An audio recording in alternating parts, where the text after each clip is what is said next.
Kemudian, kemurnian radiokimia diuji menggunakan kromatografi lapis tipis dengan pelarut aseton dan NaCl 0,9%, lalu diukur dengan pencacah saluran tunggal. Uji biodistribusi dilakukan dengan menyuntikkan radiofarmaka secara intravena. Kemudian pada waktu yang telah ditentukan, organ-organ diambil lalu ditimbang dan diukur aktivitas radioaktifnya. Kemudian diukur data presentasi dosis per gram organ mencit yang dikonversi ke model manusia menggunakan metode Stabin, serta kemudian dianalisis dengan software untuk menghitung residence time dan estimasi dosis efektif pada pria dan wanita dewasa. Adapun hasil penelitian pada jurnal ini yaitu penelitian ini menghasilkan radiofarmaka 99 mtc glutathione dengan kemurnian radiokimia 99,60 kurang lebih 0,07% memenuhi standar kelayakan karena pengukurnya sangat rendah.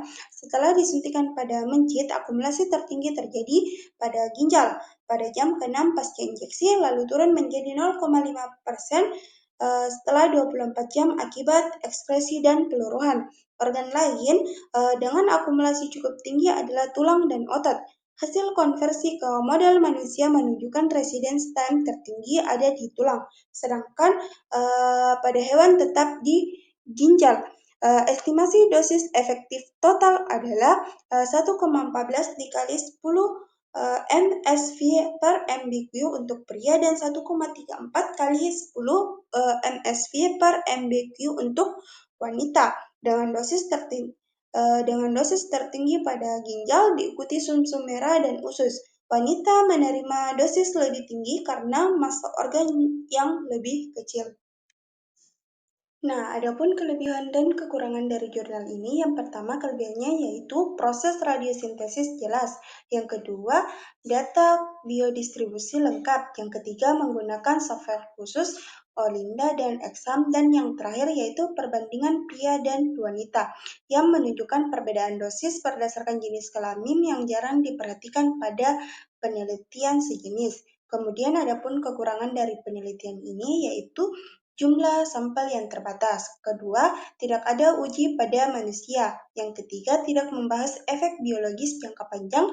Dan yang terakhir, tidak membandingkan dengan radiofarmaka lain sehingga belum terlihat keunggulan 99 mtc glutathione dibanding alternatif diagnosis kanker kepala dan leher lainnya. Adapun kesimpulan dari hasil review yaitu penelitian ini berhasil membuat 99 mtc glutathione dengan tingkat kemurnian yang sangat tinggi yaitu 99,60 kurang lebih 0,07% sehingga layak digunakan sebagai radiofarmaka. Uji biodistribusi pada mencit menunjukkan bahwa ginjal menjadi organ dengan akumulasi radiofarmaka tertinggi, khususnya pada jam ke-6 pasca injeksi lalu menurun tajam setelah 24 jam akibat proses ekskresi dan peluruhan. Kemudian, penelitian ini membuktikan bahwa 99 mtc glutathione berpotensi digunakan untuk diagnosis kanker kepala dan leher dengan resiko radiasi yang relatif rendah. Meskipun begitu, karena perhitungan dosis masih berbasis data hewan, diperlukan penelitian lanjutan pada manusia untuk memastikan akurasi dan keamanan penggunanya.